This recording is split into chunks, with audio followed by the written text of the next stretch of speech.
नमस्कार मेरे प्यारे साथियों, स्वागत है आपका अपने YouTube चैनल पवन हिस्ट्री क्लासेज में। साथियों, पिछली वीडियो के माध्यम से और उससे पिछली वीडियो के माध्यम से हमने बंगाल के नवाबों के बारे में जाना था कि भाई बंगाल के नवाबों ने किस प्रकार से तो वो नवाब बने और किस प्रकार से नवाब बनने के बाद उन्होंने अपना शासन शुरू किया था, क्योंकि इनसे संबंधित क्वेश्चन बहुत ज्यादा पेपरों में देखने को मिलते हैं। उसी दौरान उनका संबंध अंग्रेजों के साथ में किस प्रकार था उसके बारे में भी हमने चर्चा की थी।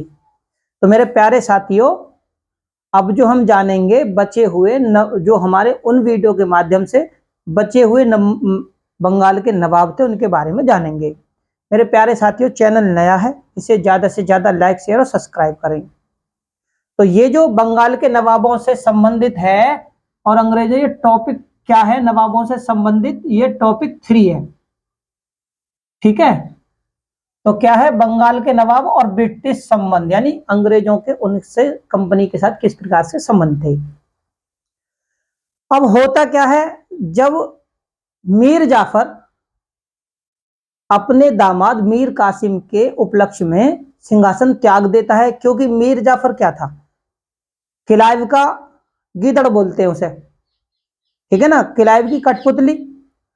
अब उस पर कंपनी के जो खर्च हैं वे हैं वो पूर्ति नहीं पड़ पाई, तो इसने पद से त्याग दे दिया, नवाब के पद से। उसके बाद में इसका दामाद मीर कासिम बनता है। अब मीर कासिम थोड़ा सही था, ठीक है, तो इसने क्या करा कि जो दस्तक यानी एक फरमान जारी किया था 1717 में फरूख शेर ने, उसका मजा क्या अंग्रेज लेते थे। ठीक है, हिंदुस्तानियों पर वो अत्याचार तो करते ही थे, उसी के माध्यम से वो पैसे भी वसूलते थे, यानी अपने लिए भी इस्तेमाल करते थे प्लस उस दस्तक का दुरुपयोग भी करते थे। तो 1762 में मीर कासिम क्या करता है, उस दस्तक को समाप्त यानी उस फरमान को समाप्त कर देता है। तो इसको अंग्रेज सोचते हैं कि हमारी अवहेलना की है। अब अवहेलना की है तो क्या होता है, अवहेलना करने पर अंग्रेज जो हैं उसे उसके नवाब के पद से हटा देते हैं और उसकी जगह दोबारा से पुनः मीर जाफर को ही नवाब बनाते हैं। यहां तक हमने कवर भी किया था। अब जब ये दोबारा 1763 से 65 तक नवाब बनता है, तो अब क्या होती है, कासिम यहां से भागकर शरण कहां लेता है, इनके बीच में होते पहले युद्ध अंग्रेजों के और मीर कासिम के। कौन सा, करवा का युद्ध। करवा के युद्ध में हार जाता है। फिर होता है गिरिया का युद्ध, उसमें भी हार जाता है। फिर होता है अधौना का युद्ध, 1763 में ही होते हैं सारे युद्ध, इनको भी हार जाता है। हारने के बाद पटना में शरण लेता है। पटना में शरण लेता है तो इधर तो शाह आलम मुगल बादशाह उस समय का, बंगाल का नवाब मीर कासिम और अवध का नवाब सुजाउद्दौला। सुजाउद्दौला ये तीनों एक अंग्रेजों के खिलाफ सैन्य संगठन बनाते हैं कि भाई तीनों अपनी सेना करेंगे और अंग्रेजों को सबक सिखाएंगे। अब जब ये तीनों एक साथ इकट्ठे हो जाते हैं तो अंग्रेज क्या करते हैं, बहुत तेज बुद्धि के थे, तो वो अवध के नवाब की सेना में से कुछ उसके विश्वास पात्र जैसे असद खां, शाहूमल, ठीक है, और यहां तक कि मुगल बादशाह भी जो था वो भी अंग्रेजों से अंदरूनी मिल चुका था। और ये जैनुल आबदीन, ये क्या थे, अवध की सेना में थे विशेष अधिकारी। ये सारे के सारे गुप्त रूप से अंग्रेजों से मिल गए। अब तीनों की संगठित सेना फिर भी बक्सर के युद्ध के मैदान में मिलते हैं। अब बक्सर के युद्ध के मैदान में जब मिलते हैं तो होता क्या है, 23 अक्टूबर 1764 ईस्वी में बक्सर का युद्ध होता है। अब इस युद्ध में मैंने आपको बताया कौन कौन से थे, तो बक्सर के युद्ध में बंगाल की तरफ से मीर कासिम और अवध के नवाब कौन थे, सुजाउद्दौला और मुगल बादशाह शाह आलम। ये तीनों की सेना आपस में मिलकर गठबंधन होकर संगठित होकर अंग्रेजों के विरुद्ध लड़ती हैं। और अंग्रेजों के विरुद्ध कौन लड़ता है, कौन था कंपनी की तरफ से, हेक्टर मुनरो, जो कि सेना का नेतृत्व कर रहा था। इसी बीच में होता क्या है, फिर भी ये तीनों संगठित होने के बावजूद, क्योंकि अंदरूनी रूप से कुछ तो मिल गए थे अंग्रेजों से, तो ये क्या करते हैं, मीर कासिम यानी ये युद्ध हार जाते हैं। अब युद्ध हारने के बाद में अब होता क्या है, हारने के बाद में फिर वो ये होता है कि इसके बाद में होती है इनकी संधि, संधि होती है। लेकिन इधर क्या था, इधर संधि के बारे में भी जानेंगे। इधर होता क्या है कि जो मीर जाफर का, मीर जाफर जो था, इन्होंने जो जिसे अपना नवाब बनाया था अंग्रेजों ने, 1765 में मीर जाफर की मृत्यु हो जाती है। और जब इसकी मृत्यु हो जाती है, यानी कि ये जो दोबारा से बनाया था 1763 से 65 में, तो इसके पुत्र था निजामुद्दौला। क्या था, निजामुद्दौला को 1765 से 66 में अंग्रेजों के द्वारा अपने संरक्षण में, यहां से क्वेश्चन पेपरों में पूछा जाता है, ठीक है, यानी मीर जाफर का पुत्र था निजामुद्दौला, इसको अंग्रेज अपने संरक्षण में नवाब बनाते हैं, यानी अंग्रेजों के द्वारा बनाया गया प्रथम प्रथम और अंतिम भी कह सकते हो इसे, निजामुद्दौला था, नवाब था बंगाल का। अब जब बक्सर का युद्ध हो जाता है, तो इसके बाद में मई 1765 में, याद रखना, क्लाइव दूसरी बार गवर्नर बनकर आया था, और जब 1765 में क्लाइव आया और इधर हो गया बक्सर का युद्ध खत्म, तो क्या होता है, इनके बीच में होती है पहली संधि। तो यहां से संबंधित क्वेश्चन पेपरों में बहुत ज्यादा देखने को मिलता है। 12 अगस्त 1765 ईस्वी में इलाहाबाद की पहली संधि होती है। इस संधि के अनुसार कौन कौन सी शर्तें होती है और किस किस के बीच में यह संधि होती है, ठीक है, तो यह संधि होती है क्लाइव के बीच में और मुगल बादशाह शाह आलम के बीच में, ठीक है ना, मुगल बादशाह शाह आलम द्वितीय के बीच में होती है। इस संधि के अंतर्गत क्या क्या चीजें होती हैं, बंगाल, बिहार और उड़ीसा की दीवानी, दीवानी कंपनी को सौंप दी जाती है, भैया कंपनी को सौंप दी गई ये चीज। अब अवध से समझ, यहां पर समझना, अवध का जो नवाब था, यानी अवध से छीना क्या, कड़ा और माणिकपुर, और किसे दे दिया, मुगल बादशाह को इसे दे दिया, मुगल बादशाह को इसे दे दिया।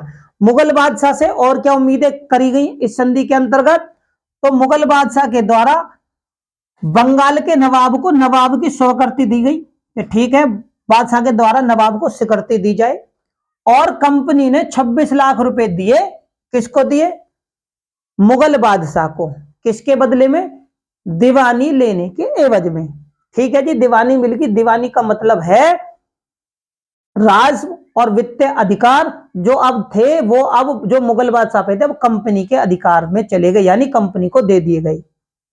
अब इसके बाद में 16 अगस्त 1765 में इलाहाबाद की दूसरी संधि होती है। यहां पर आपको समझना है, संधि से संबंधित क्वेश्चन बहुत ज्यादा पेपर में देखने को मिलता है। तो इलाहाबाद की दूसरी संधि में क्या चीज मिलती है कि क्लाइव और ये संधि किसके बीच में होती है, अवध के नवाब के, यानी एक संधि मुगल बादशाह के द्वारा, मुगल बादशाह से की गई, तो दूसरी नवाब शुजाउद्दौला से की गई, यानी अवध के नवाब से की गई। अब इस संधि में क्या चीजें की गई, अवध के नवाब को कंपनी ने 53 लाख रुपए दिए और इसके बदले में निजामत का अधिकार ले लिया। अब निजामत क्या है भैया, दीवानी तो रास और वित्तीय जो कि मुगल बादशाह पे थे, और निजामत का है राज्य के अंतर्गत पुलिस प्रशासन से संबंधित जितने अधिकार थे वो अब कंपनी ने ले लिए, यानी केंद्र में भी और राज्य में भी, दोनों पर अधिकार किसका, इस संधि के मुताबिक क्लाइव ने इतनी चतुराई से काम किया कि कंपनी को यह अधिकार मिल गए। अब इसके बाद में अवध के नवाब पर एक प्रेशर और दिया गया, वो क्या था कि 50 लाख रुपए आप दोगे कंपनी की क्षतिपूर्ति के रूप में, और तुम्हें सैन्य सहायता मिलेगी, और जो सैन्य सहायता मिलेगी उसका जितना भी खर्चा होगा वो भी तुम ही उसका भरण पोषण करोगे। उसकी भरपाई आप ही करोगे, यानी ये नवाब से शब्द किए गए संधि के अकॉर्डिंग भैया मान लिए गए। इसके बावजूद भी अंग्रेज यहां नहीं रुकते। अब देखो, मुगल बादशाह से संधि हो गई, अवध के नवाब से भी संधि हो गई, इसके बाद भी 1765 यानी फरवरी 1765 में एक संधि और होती है। वो किससे होती है? बंगाल के नवाब से। वो भी बंगाल के नवाब से संधि होती है।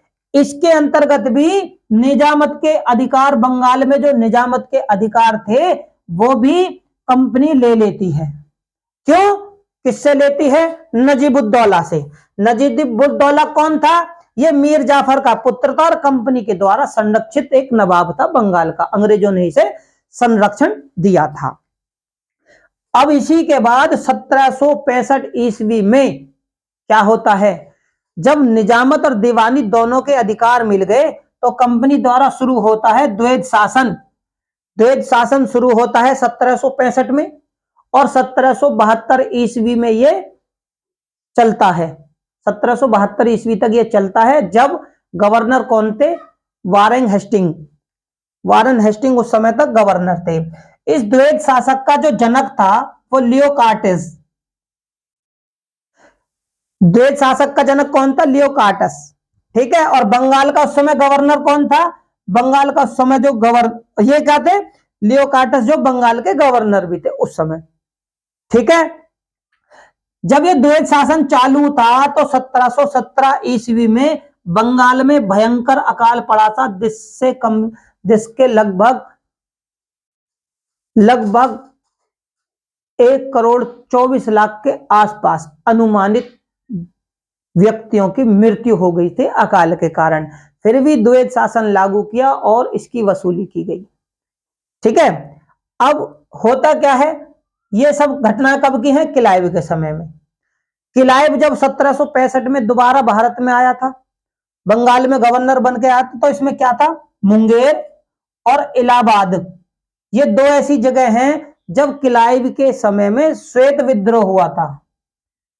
श्वेत विद्रोह यानी अंग्रेजों के कुछ सैनिकों के द्वारा ही विद्रोह हुआ था। अपनी तनख्वाह को लेकर, यानी पेमेंट को लेकर ये विद्रोह हुआ था। अब कंपनी के हित के लिए क्लाइव ने और क्या चीजें करी थी? तो कंपनी के हित के लिए क्लाइव ने एक संस्था बनाई थी जिसका नाम सोसाइटी ऑफ ट्रेड था। किसने की इसकी स्थापना? क्लाइव ने की थी इसकी स्थापना, सोसाइटी ऑफ ट्रेड की। और 1767 ईस्वी में जब क्लाइव भारत से इंग्लैंड वापस जाता है, तब क्या होता है? इंग्लैंड की जो संसद है इसे लॉर्ड की उपाधि देती है। क्लाइव को लॉर्ड की उपाधि कब मिलती है? तो 1767।